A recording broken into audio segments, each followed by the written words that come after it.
Hello everyone, welcome to my channel ಸರಿಹರಿ kitchen. ನಾನು ಸೌಂದರ್ಯ. ಇವತ್ತಿನ ವಿಡಿಯೋದಲ್ಲಿ ಈವ್ನಿಂಗ್ ಸ್ನ್ಯಾಕ್ಸಿಗೆ ಪಟ್ಟಂತ ರೆಡಿ ಆಗೋ ಒಂದು ಸ್ನ್ಯಾಕ್ಸ್ನ ರೆಡಿ ಮಾಡ್ಕೊಳ್ಳೋದು ಹೇಗೆ ಅಂತ ಹೇಳ್ಬಿಟ್ಟು ತೋರಿಸ್ಕೊಡ್ತಾ ಇದ್ದೀನಿ. ಟೀ ಜೊತೆ ಅಂತೂ ತುಂಬಾ ಸೂಪರ್ ಆಗಿರುತ್ತೆ. ಬನ್ನಿ ಆಗಿದ್ರೆ ಇದನ್ನು ಹೇಗೆ ಮಾಡ್ಕೊಳ್ಳೋದು ಅಂತ ಹೇಳ್ಬಿಟ್ಟು ಇವತ್ತಿನ ವಿಡಿಯೋದಲ್ಲಿ ನೋಡ್ತಾ ಹೋಗೋಣ.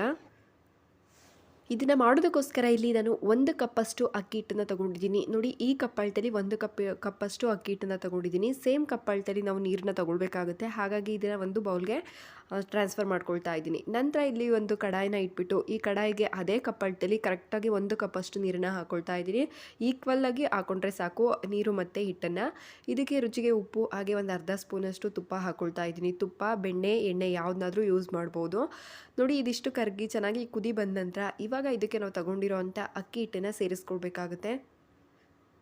ಸೇರಿಸ್ಕೊಂಡು ಜಾಸ್ತಿ ಹೊತ್ತೇನು ಬೇಯಿಸ್ಕೊಳ್ಳೋದು ಬೇಡ. ಹಾಕಿದ್ಮೇಲೆ ತಕ್ಷಣಕ್ಕೆ ನಾವು ಈ ರೀತಿಯಾಗಿ ತಿರುವ್ಕೊಳ್ಬೋದು. ಮೀಡಿಯಮ್ ಉರಿಲಿಟ್ಬಿಟ್ಟು ನಾವು ಚೆನ್ನಾಗಿ ತಿರುವ್ಕೊಳ್ಬೇಕಾಗುತ್ತೆ. ನೋಡಿ, ಈ ರೀತಿಯಾಗಿ ನೀಟಾಗಿ ಒಂದ್ಸಲ ತಿರುವ್ಕೊಂಡಿದ್ದಾಗಿದ್ದಾದ ನಂತರ ಫ್ಲೇಮ್ನ ಆಫ್ ಮಾಡ್ಕೊಳ್ಬೇಕು. ಆಫ್ ಮಾಡಿಬಿಟ್ಟು ಇದು ಸ್ವಲ್ಪ ತಣ್ಣಕ್ಕಾಗೋದಕ್ಕೆ ಬಿಡೋಣ. ಕಂಪ್ಲೀಟಾಗಲ್ಲ, ಒಂದು ಸ್ವಲ್ಪ ಉಗುರು ಬೆಚ್ಚಾಗಬೇಕು, ಅಲ್ಲಿವರೆಗೂ ತಣ್ಣಕ್ಕಾಗಲಿಕ್ಕೆ ಬಿಡಬೇಕಾಗುತ್ತೆ. ತಣ್ಣಕ್ಕಾದ ನಂತರ ಇದಕ್ಕೆ ಒಂದು ಅರ್ಧ ಸ್ಪೂನಷ್ಟು ಅಚ್ಚ ಖಾರದ ಪುಡಿನ ಸೇರಿಸ್ಕೊಳ್ತಾ ಇದ್ದೀನಿ. ಹಾಗೆ ನಾನಿಲ್ಲಿ ಕಪ್ಪು ಎಳ್ಳು ಮತ್ತು ಬಿಳಿ ಎಳ್ಳನ್ನು ಹಾಕ್ಕೊಳ್ತಾ ಇದ್ದೀನಿ. ಹಾಕ್ಬಿಟ್ಟು ಚೆನ್ನಾಗಿ ಕೈಯಲ್ಲಿ ಒಂದ್ಸಲ ಮಿತ್ಕೊಳ್ಬೇಕಾಗುತ್ತೆ. ಇಷ್ಟೇ ಇಂಗ್ರೀಡಿಯೆಂಟ್ಸ್, ಇದಕ್ಕಿನ್ನೇನು ಯೂಸ್ ಮಾಡೋದಿಲ್ಲ. ಸಿಂಪಲಾಗಿ ಅಂದರೆ ಸಿಂಪಲಾಗಿ ಮಾಡ್ಕೊಳ್ಳೋ ಅಂಥ ಒಂದು ಸ್ನ್ಯಾಕ್ಸ್ ಆಗಿರುತ್ತೆ. ಖಂಡಿತ ಮಿಸ್ ಮಾಡದೆ ಈ ರೆಸಿಪಿನ ಟ್ರೈ ಮಾಡಿ. ನೋಡಿ, ಈ ರೀತಿಯಾಗಿ ಮಿನಿ ಸಾಫ್ಟಾಗಿ ಆಗಬೇಕು. ಅಂದರೆ ಈತ ರಫು ಇರಬಾರ್ದು, ಈತ ಪೂರ ಸಾಫ್ಟ್ ಕೂಡ ಇರಬಾರ್ದು. ಈ ರೀತಿಲಿ ನಾವು ಇದನ್ನು ಚೆನ್ನಾಗಿ ನೀಟಾಗಿ ನಾದ್ಕೊಂಡು ಇಟ್ಕೊಳ್ಬೇಕಾಗುತ್ತೆ. ನಂತರ ಕೈಗೆ ಸ್ವಲ್ಪ ಎಣ್ಣೆನ ಹಚ್ಕೊಂಡು ಗೋಲಿ ಸೈಜಲ್ಲಿ ಆಗೋಷ್ಟು ದಪ್ಪ ಉಂಡೆನ ತಗೊಳ್ಬೇಕು. ನೋಡಿ, ಒಂದು ಗೋಲಿ ಗಾತ್ರದ ಉಂಡೆನ ತಗೊಂಡು ನೀಟಾಗಿ ರೌಂಡಾಗಿ ಮಾಡಿಬಿಟ್ಟು ನಿಪ್ಪಟ್ಟು ರೀತಿಲಿ ನಾವು ಇದಕ್ಕೆ ಶೇಪ್ನ ಕೊಡಬೇಕಾಗುತ್ತೆ. ನೋಡಿ, ಈ ರೀತಿಯಾಗಿ ಶೇಪ್ಗಳನ್ನ ಕೊಟ್ಕೊಳ್ತಾ ಹೋದರೆ ಪುಟಾಣಿಯಾಗಿ ನಿಪ್ಪಟ್ಟುಗಳನ್ನ ಮಾಡ್ಕೊಳ್ಬೋದು. ನೋಡಿ, ಕೇವಲ ಅಕ್ಕಿ ಇಟ್ಟಿದ್ರೆ ಸಾಕು, ಇದನ್ನು ಕ್ವಿಕ್ಕಾಗಿ ಮಾಡ್ಕೊಳ್ಬೋದು. ಪಕ್ಕದಲ್ಲಿ ಟೀ ಮಾಡೋಕ್ಕಿಟ್ಟು ಟೀ ಬೇಯೋ ಅಷ್ಟರಲ್ಲಿ ನಾವು ಈ ಸ್ನ್ಯಾಕ್ಸ್ ರೆಸಿಪಿನ ಮಾಡ್ಕೊಳ್ಬೋದು. ಅಷ್ಟು ಈಸಿಯಾಗಿ ಮಾಡ್ಕೊಳ್ಬೋದು. ಒಂದ್ಸಲ ಈ ವಿಧಾನದಲ್ಲಿ ಟ್ರೈ ಮಾಡಿ. ಚಳಿಗಾಲಕ್ಕೆ ಈ ಮಳೆ ಬರ್ತಿರೋ ಅಂಥ ವೆದರಲ್ಲಿ ಈ ರೀತಿಯಾಗಿ ಸ್ನ್ಯಾಕ್ಸ್ಗಳನ್ನ ಮಾಡಿಟ್ಕೊಂಡ್ರೆ ತಿನ್ನೋದಕ್ಕೂ ಕೂಡ ಚೆನ್ನಾಗಿರುತ್ತೆ.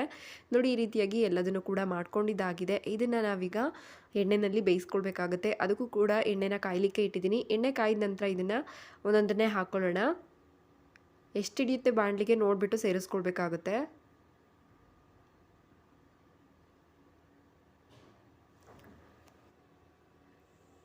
ನೋಡಿ, ಈ ರೀತಿಯಾಗಿ ಎಲ್ಲದನ್ನು ಬಿಟ್ಟಿದ ನಂತರ ಉಲ್ಟಾ ಮಾಡ್ಕೊಬಿಟ್ಟು ಬೇಗನೆ ಬೆಂದ್ಬಿಡುತ್ತೆ ಇದು.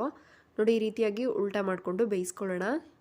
ಮೀಡಿಯಮ್ ಉರಿಲಿಟ್ಟು ಹದವಾಗಿ ಬೇಯಿಸ್ಕೊಳ್ಬೇಕು. ಮೆತ್ತಗೆ ಬೇಯಿಸ್ಕೊಳ್ಬೇಡಿ. ಫುಲ್ಲು ಕರ್ಮೋ ಅನ್ನೋ ರೀತಿಲಿ ನಾವು ಕ್ರಿಸ್ಪಿ ಆಗೋವರೆಗೂ ಕೂಡ ಬೇಯಿಸ್ಕೊಳ್ಬೇಕಾಗುತ್ತೆ. ಹಾಗಾಗಿ ಮೀಡಿಯಮ್ ಉರಿಲಿಟ್ಬಿಟ್ಟು ಬೇಯಿಸ್ಕೊಳ್ಬೇಕಾಗುತ್ತೆ. ನೋಡಿ, ಈ ರೀತಿಯಾಗಿ ಕಲರ್ ಚೇಂಜ್ ಆದ ನಂತರ ನಾವು ಇದನ್ನು ಎತ್ಕೊಳ್ಬೋದು. ಎಷ್ಟು ಸಿಂಪಲಾಗಿ ಮಾಡ್ಕೊಳ್ಬಹುದು ಅಂತ ನೀವೇ ನೋಡಿದ್ರಲ್ಲ. ಈ ರೀತಿಯಾಗಿ ನೀವು ಕೂಡ ಟ್ರೈ ಮಾಡಿ. ಈ ವಿಡಿಯೋ ಇಷ್ಟ ಆಗಿದೆ ಅಂದ್ಕೊಳ್ತೀನಿ. ಇಷ್ಟ ಆಗಿದ್ರೆ ಲೈಕ್, ಶೇರ್, ಕಮೆಂಟ್ ಮಾಡೋದನ್ನ ಮರಿಬೇಡಿ. ಹಾಗೆ ಇನ್ನೂ ಯಾರು ನನ್ನ ಚಾನಲ್ನ ಸಬ್ಸ್ಕ್ರೈಬ್ ಮಾಡದೇ ವಿಡಿಯೋ ನೋಡ್ತಾ ಇದ್ದೀರಾ, ಪ್ಲೀಸ್ ಸಬ್ಸ್ಕ್ರೈಬ್ ಮಾಡ್ಕೊಳ್ಳಿ. Thank you for watching.